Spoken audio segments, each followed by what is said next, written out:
rendah bukan mereka yang mesti ikut dengan kita.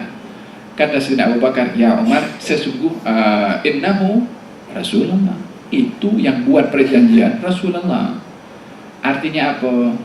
Serahkan kamu punya kerisauan itu kepada keputusan Rasulullah, karena itu yang dibuat Rasulullah bukan daripada hawa nafsu, tapi dipandu dan dipantau oleh Allah Subhanahu wa ta'ala. Tahu apa jadi setelah itu? Dalam perjanjian damai itu selama 10 tahun untuk tidak berperang, Nabi gunakan 2 tahun untuk berdakwah, memeluk kepada agama Islam. Dalam 2 tahun itu jumlah bilangan yang lebih daripada 15 tahun, 18 tahun Nabi berdakwah. Jumlah bilangan yang memeluk kepada agama Islam selama 2 tahun lebih daripada jumlah bilangan orang masuk Islam dalam dakwahnya Nabi selama 18 tahun. 13 tahun Nabi di Mekah, perjanjian Sulhul Hudaybiyah tahun ke-6, 13 tambah 6 berapa? 19 tahun Nabi berdakwah. Berapa yang beriman? Boleh ribuan lah. Tapi selama 2 tahun Nabi berdakwah, hantarkan surat pergi Muqawqis dekat Raja Mesir, hantarkan kepada Mundir bin Sawa, hantarkan kepada An-Najasyi, hantarkan kepada Persia waktu itu. Semua raja dihantar oleh Nabi surat supaya memeluk kepada agama Islam. Hantarkan surat kepada Hercules. Ramai daripada kaum masyarakat yang daripada luar memeluk kepada agama Islam. Tahun ke-8, 2 tahun itu daripada perjanjian damai Hudaybiyah, Mekah sudah ditaklukkan oleh Rasulullah. Belum habis perjanjian damai untuk berperang, untuk berhenti berperang selama 10 tahun, dalam 2 tahun Mekah jatuh ke tangan Rasulullah tanpa pertumpahan darah. Hikmah daripada orang yang zahirnya dinampak, macam mana kita nak menghina? Macam mana kita boleh terima penghinaan mereka? Sikap Rasulullah bijak, tidak dipancing dengan emosi. Faham tu? Masa Nabi tahun ke-10 Nabi pergi Hajatul Wada. Nabi ketika potong cukur rambutnya, orang pada berebut nak ambil rambut Nabi SAW. Didapati Suhail ibn Amr jururunding itu dalam Sulhul Hudaybiyah berebut nak ambil rambut Nabi SAW daripada orang lain. Kata Sayyidina Umar atau Sayyidina Abu Bakar mengatakan, aku ingat orang ini yang dulu tak nak tulis Rasulullah, sekarang berebut nak ambil rambut Rasulullah. Kalau waktu itu dibunuh, Umar bin Khattab masih hidup, izinkan aku penggal kepala orang itu. Kalau dibunuh dia masuk neraka waktu itu. Dan itu pun satu orang masuk neraka. Berapa kaum muslimin yang akan berperang dan terbunuh waktu Sulhul Hudaybiyah kalau berlaku peperangan waktu itu. Tapi apa jadi dengan dinampak oleh musuh macam kita menghina, macam kita hina, rendah, tetapi pada hakikatnya kita izzah, sebab tindakan diambil berdasarkan fikiran, bukan emosi. Tapi yang berlaku kepada umat Islam sekarang menghadapi Charlie dengan membunuh kepada 12 orang. Salah seorang dibunuh pun orang Islam juga. Apa kesannya kepada kaum muslimin? Hampir merata di Europe orang Islam takut nak keluar rumah. Karena 2 orang yang tak pakai otak ambil tindakan tidak berdasarkan dengan ilmu yang benar. Apa yang dirugikan oleh 2 orang ini untuk ramai kaum muslimin?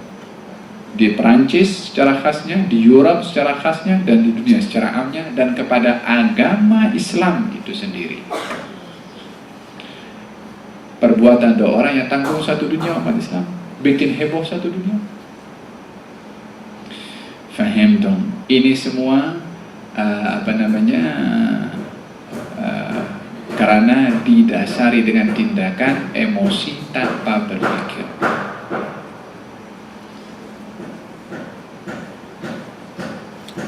Dan ini sikap orang kafir sebagaimana dikatakan kadzalika nasluquhu fi qulubil mujrimin. Demikian Allah dah tetapkan perangai orang-orang yang mujrim ini memusuhi kepada agama Islam daripada zaman munculnya kekufuran pertama hingga zaman kita sekarang. Mesti ada usaha untuk memadamkan cahaya agama yang benar ini dengan pelbagai cara.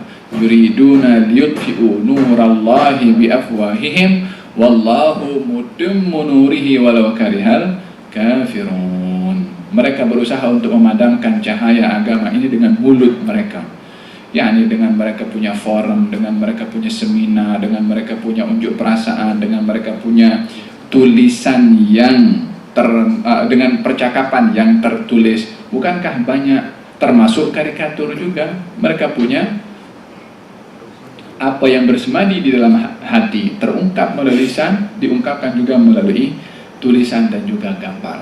Kalau orang beriman muslim mengambil sikap seperti mana Rasulullah Sallallahu Alaihi Wasallam dengan bijaksana, bukan berarti juga orang maki Rasulullah kita duduk diam saja.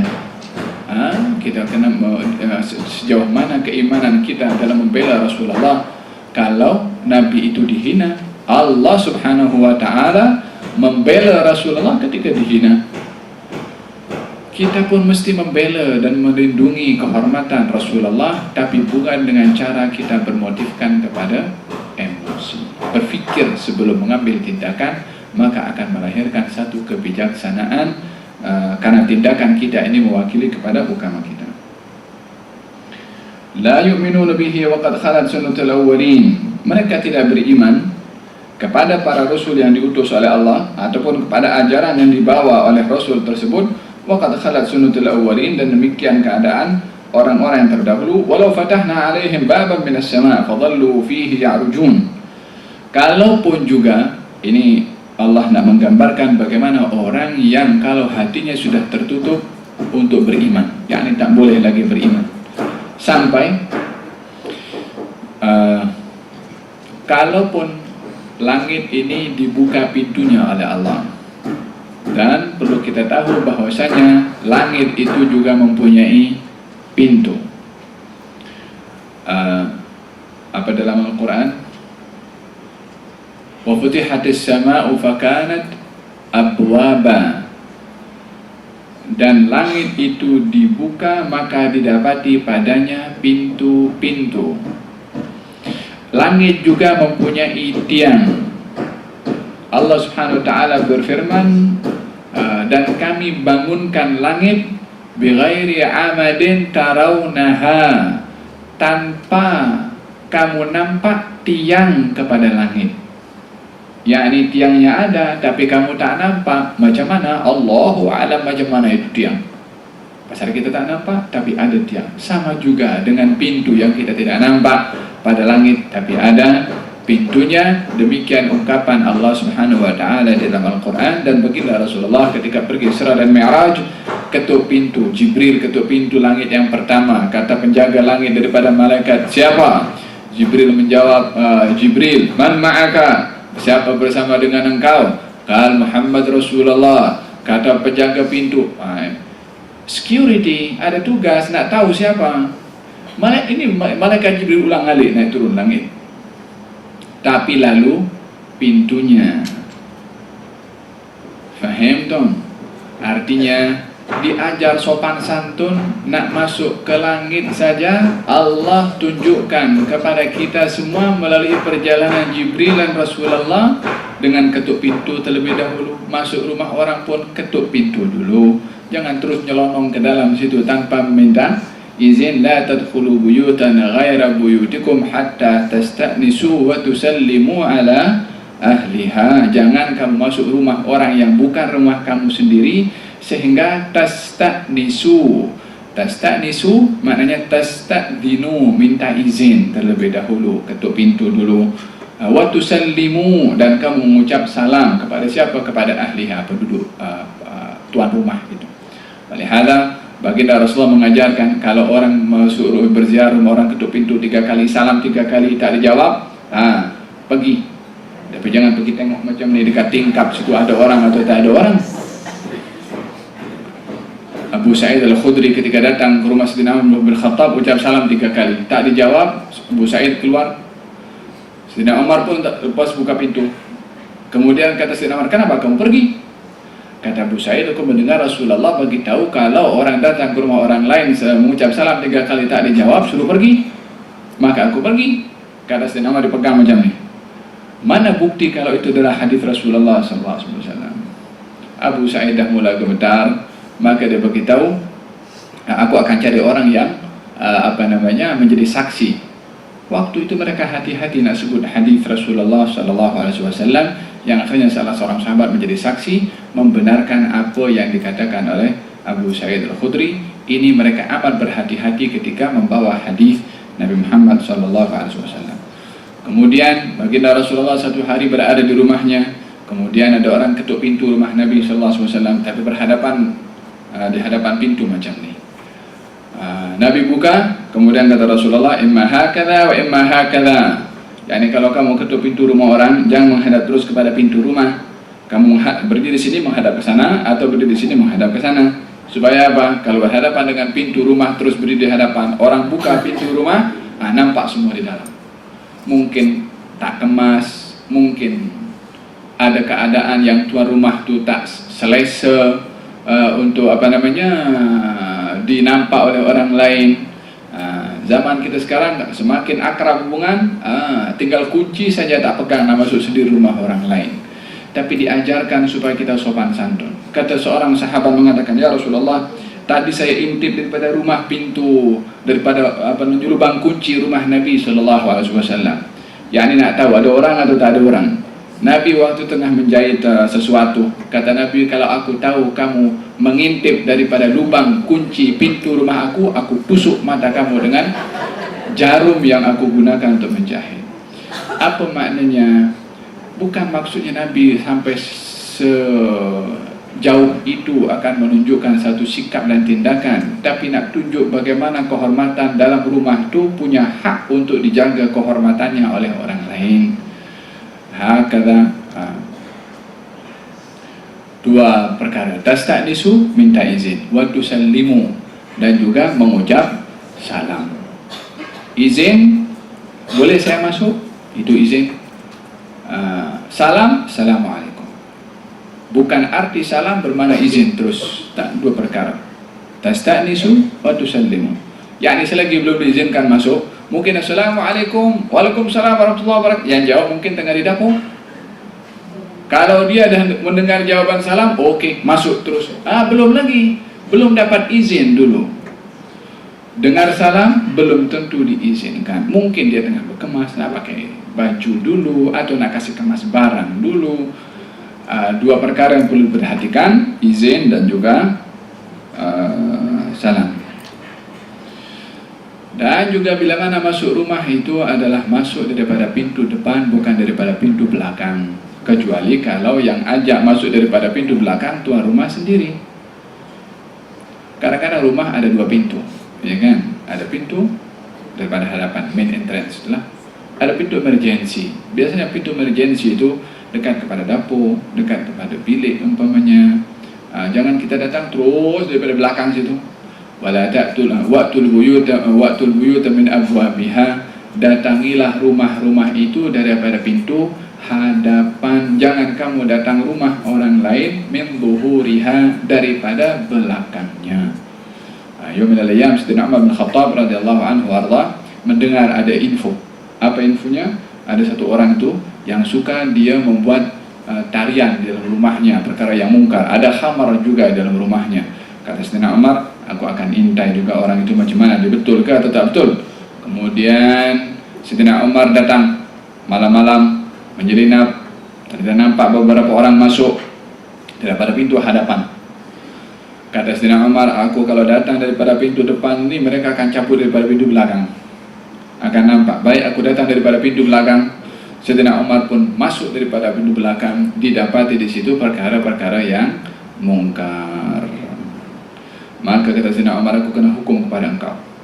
Katanya dia mengatakan, ya Amirul Mukminin, aku buat perkara dosa di dalam, dan ini adalah satu dosa aku buat. Tapi engkau satu mengintai. Allah Subhanahu wa taala berfirman dalam Al-Qur'an, wala tajassasu, jangan kamu mengintai. Kemudian yang kedua, Allah Subhanahu wa taala yang kedua, kamu masuk rumah daripada pintu belakang. Allah Subhanahu wa taala berfirman, wa yu'tul buyuta min abwabiha, datangilah rumah itu daripada pintu yang memang menjadi laluan, pintu masuk, pintu hadapan. Jangan kamu datang daripada pintu belakang, kata Allah. Kamu datang daripada pintu belakang, dua pelanggaran. Yang kedua, kamu masuk tanpa minta izin. Allah Subhanahu wa taala berfirman, jangan kamu masuk rumah orang lain sehingga kamu minta izin. Yang keempat, kamu masuk tanpa salam. Allah berfirman dalam Al-Quran, kamu kena masuk rumah orang dengan bersalam. Orang yang minum arak pun juga tahu ayat Al-Quran tegur kepada Amirul Mukminin Umar waktu itu. 4 kesalahan ditunjukkan oleh orang itu kepada Sayyidina Umar bin Khattab radhiyallahu anhu wa arda.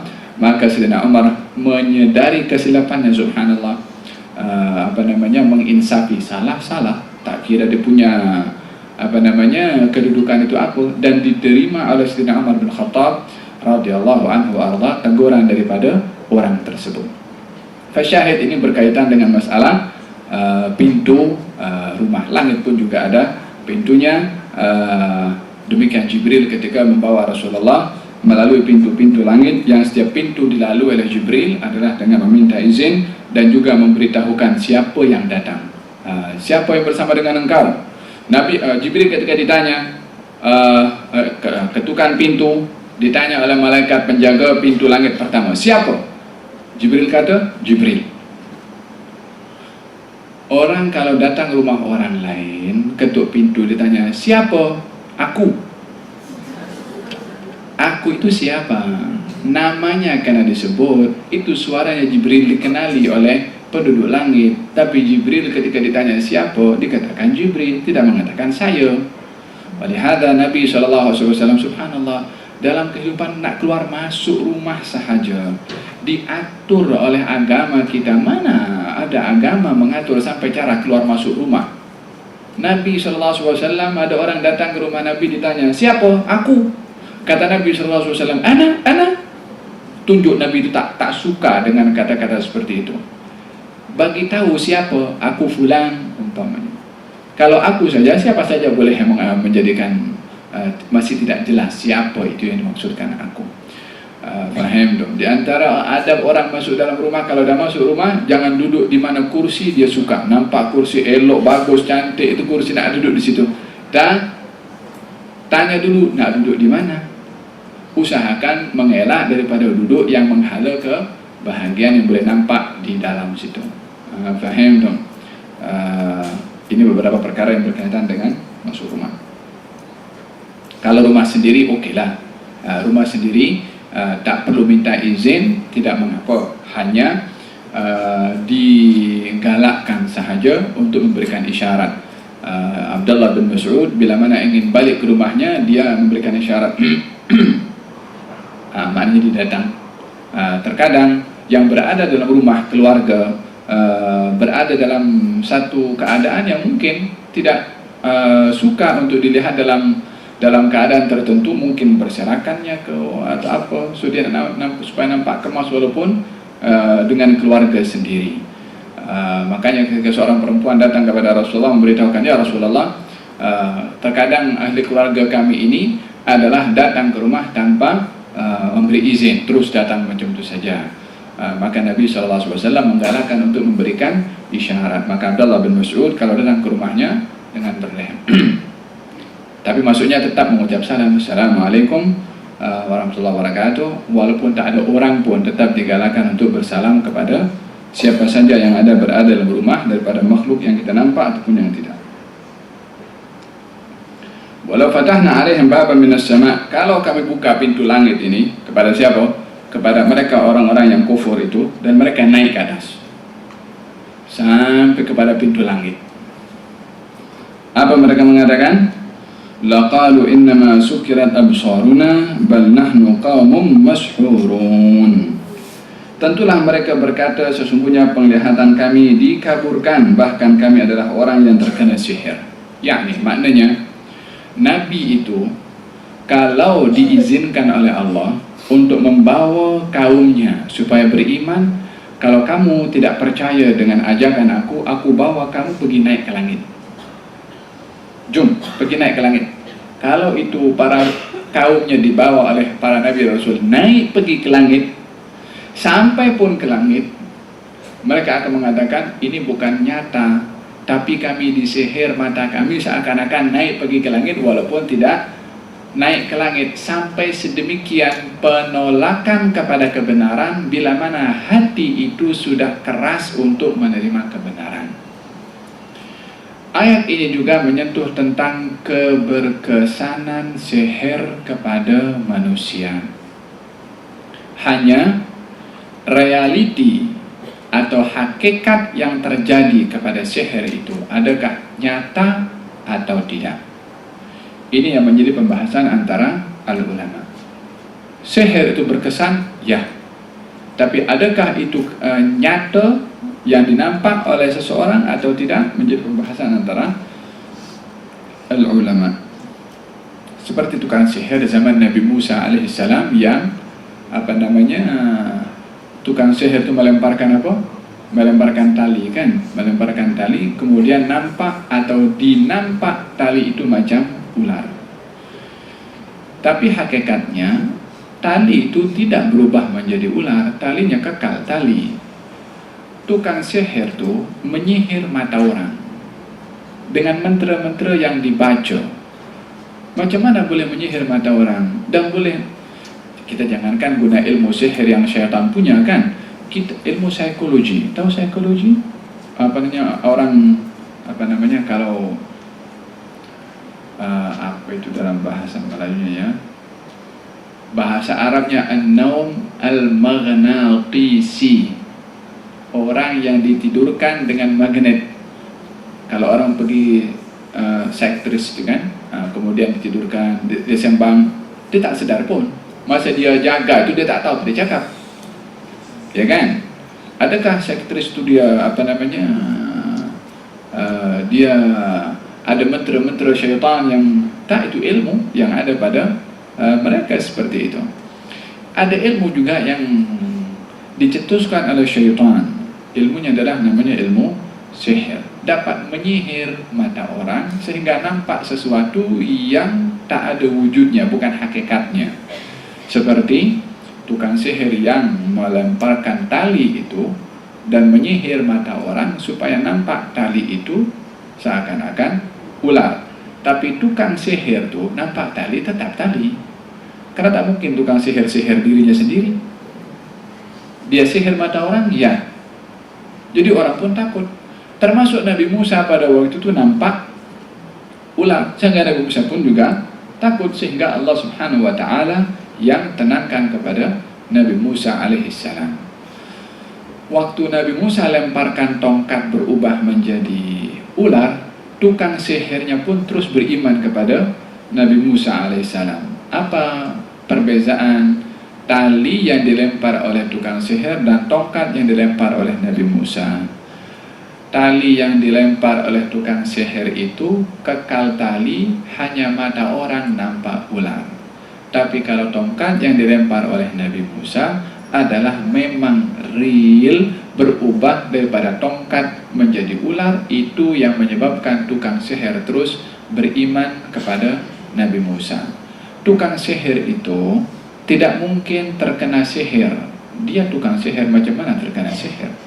Jadi kalau nak dikatakan Nabi Musa ketika melempar tongkat itu akan sihir kepada Nabi Musa, tetap tukang sihir itu tetap akan nampak tongkat. Tapi ini karena berubah dengan nyata, sehingga tukang sihir pun nampak itu perubahan yang nyata, perubahan tongkat kepada ular. Itu yang tak dimiliki ilmunya oleh tukang sihir, dan tidak mungkin sihir, karena sihir tidak akan mengubah sesuatu daripada kenyataan yang sebenar. Perubahan itu, maka tukang sihir terus beriman kepada Nabi Musa alaihi wa ala nabiyina afdhalus salatu wassalam. Yani mereka itu mengadakan kalau mereka dibawa pergi ke langit pun juga, tapi dasarnya sudah menolak, mereka akan mengatakan innama sukkirat absaruna, sesungguhnya penglihatan kami dikaburkan. Maknanya apa? Disihir mata kami seakan-akan kami pergi naik ke langit, padahal di atas muka bumi. Bal nahnu qaumun mash'urun, tapi kami ini adalah merupakan orang-orang yang disihir. Yaumin al-ayyam, satu hari dia ada satu orang yang dia selalu hadir tempat-tempat majelis-majelis yang baik, majelis ilmu, majelis zikir, anak muda. Lepas tu diganggu oleh syaitan yang menyerupai manusia dengan mengatakan kepada orang itu, ada tempat yang lebih baik daripada kamu untuk pergi hadir ke tempat tersebut. Tempat itu adalah penuh dengan kenikmatan. Kata anak itu, budak itu mengatakan, okey, jom kita pergi, nak tengok. Dibawa satu tempat. Kemudian seakan-akan dia pun seronok, nampak pemandangan indah, cantik dan lain sebagainya. Sampai berhari-hari gaib daripada majlis ilmu yang gurunya itu mengajar di situ. Sehingga satu hari gurunya itu perasan tak nampak kepada fulan tu yang lama tidak hadir. Maka ditanya, jumpa dia, macam-macam alasan lah. Kata gurunya mengatakan, coba bagi tahu kepada aku. Last sekali budak itu bagi tahu terus terang. Kal, di mana tempatnya? Kal, bagi tahu tunjuk tempat tertentu. Ternyata tempat itu setelah didatangi oleh bersama dengan gurunya dan juga dibacakan ayat-ayat tertentu atas bacaan tertentu, kata gurunya itu mengatakan, besok kalau kamu datang balik itu baca ini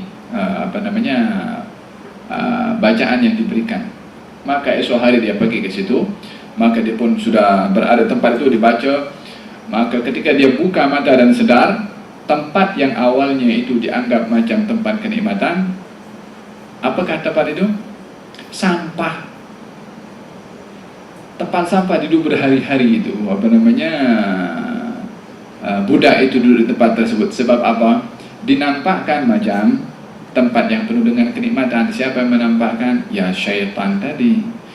Demikian syaitan itu salah satu tipu muslihatnya adalah menampakkan perkara yang buruk nampak elok, perkara busuk nampak wangi. Demikian salah satu tipu muslihat syaitan,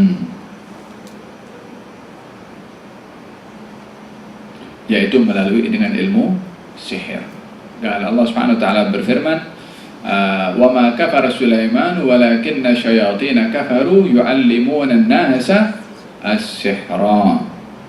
Sulaiman tidak kufur, tidak mengajarkan ilmu sihir, tapi yang kufur itu syaitan sebab mengajarkan ilmu sihir. Ilmu sihir itu munculnya daripada syaitan. Berapa ramai orang yang pergi ke Bongo menggunakan ilmu sihir? Yang pelik yang pergi sana dua orang Islam. Maha gurunya ilmu sihir itu syaitan. Orang duk pergi kepada orang yang berguru dengan syaitan. Faham dong? Adalah sampai kepada peringkat orang ini sudah tidak dapat lagi mengenali identitinya sebagai seorang beriman, sehingga datang kepada orang yang berguru dengan syaitan. Bukankah di zaman kita sekarang banyak orang yang mengeluh tentang perkara-perkara seumpama ini?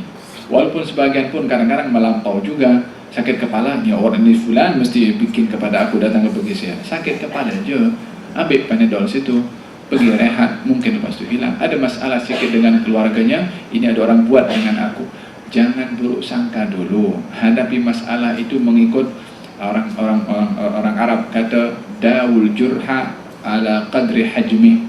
Ubati sakit tu, luka tu sekadar size-nya itu macam mana, jangan dibesarkan.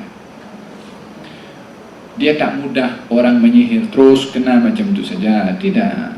Dia ada alam itu bukan ilmu sihir tak berkesan, tidak, dia berkesan, tapi tak semudah yang kita bayangkan untuk kena kepada sesiapa sahaja. Dan jangan mudah untuk menghukum apa yang berlaku permasalahan dalam masalah hidup ini, ilmu sihir seterusnya.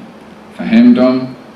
Di antara perkara yang dapat melindungi kita daripada sihir adalah kebiasaan kita untuk rajin membaca Al-Quran Al-Karim dan juga zikir kepada Allah Subhanahu wa taala pagi dan petang.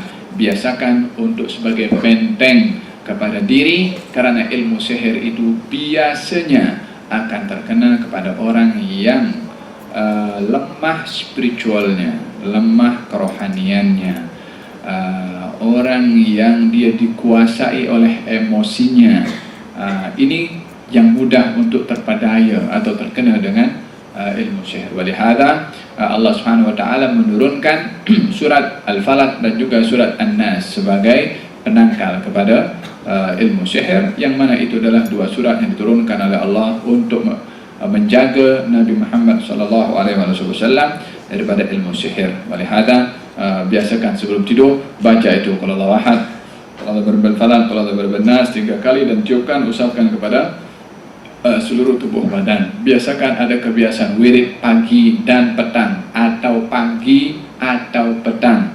Walhasil jangan sunyi hati, ruh, jiwa daripada zikir kepada Allah, disebabkan orang yang tak berzikir kepada Allah perumpamaannya umpama orang yang hidup dan orang yang mati. Kata baginda Rasulullah, hatinya, ruhnya, jiwanya akan mati kalau tidak berzikir kepada Allah. Maknanya apa mati? Bukan hilang nyawa, tak, keras, lemah dia punya, tak bervitamin dia punya ruh. Macam mana tubuh badan tak bervitamin, tak larang nak pergi ke masjid dan taqwa, tak larang majlis ilmu, tak larang nak mengaji. Sebab apa? Sebab tubuh badan itu lemah, tak bervitamin. Ini tubuh badan perlu kepada vitamin. Ramai orang concern kepada vitamin fizikal, tapi tidak concern kepada vitamin spiritual.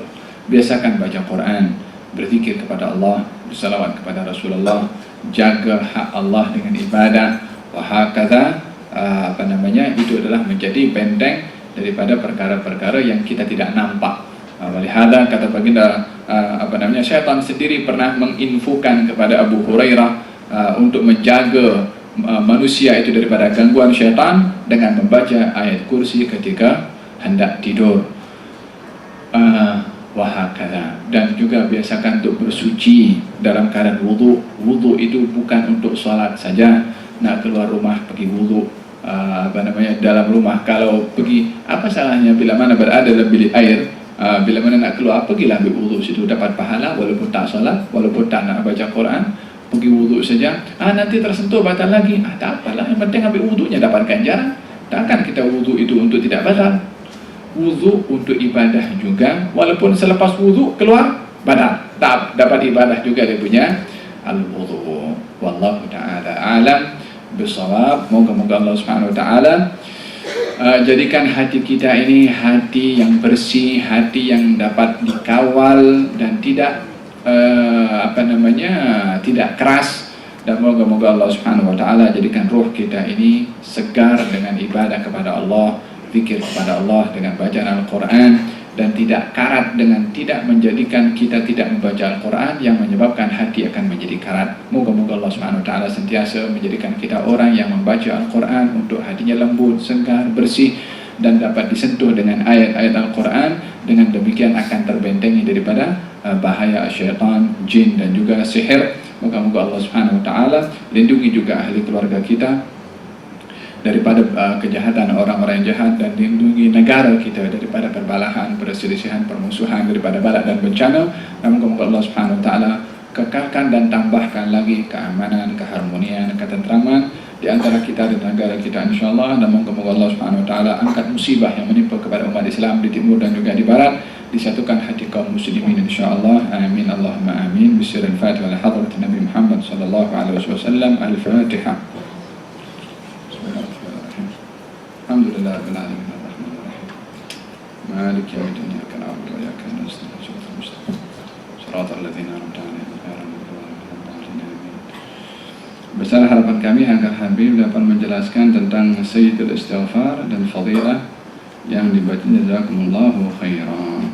Salah satu yang diajarkan oleh Rasulullah sallallahu alaihi wasallam dan menjadi kebiasaan Nabi untuk beristighfar, dan dinamakan itu istighfar Sayyidul Istighfar. Yakni bila mana ada istighfar, ada cara beristighfar yang paling baik, yaitu yang dikenali dengan Sayyidul Istighfar. Allahumma rabbi la ilaha illa anta khalaqtani wa ana 'abduka wa ana ahdika wa alika mustata'tu wa a'udzu bika min syarri ma sana'tu abu laka bi ni'matika 'alayya wa abu bi dhanbi faghfir li fa innahu la yaghfiru dzunuba illa anta. Biasakan itu baca di waktu pagi atau di waktu petang, menjadi wirid kebiasaan untuk kita baca Sayyidul istighfar. Apa tadi ada soalan sini kan? Tadi yang tak kata semuanya lagi. Bagaimana hukum bekerja di gereja karena gajinya lumayan dari kerja-kerja yang lain yang gajinya murah, dan mengambil dana bantuan yang diberi oleh gereja untuk kelangsungan hidup?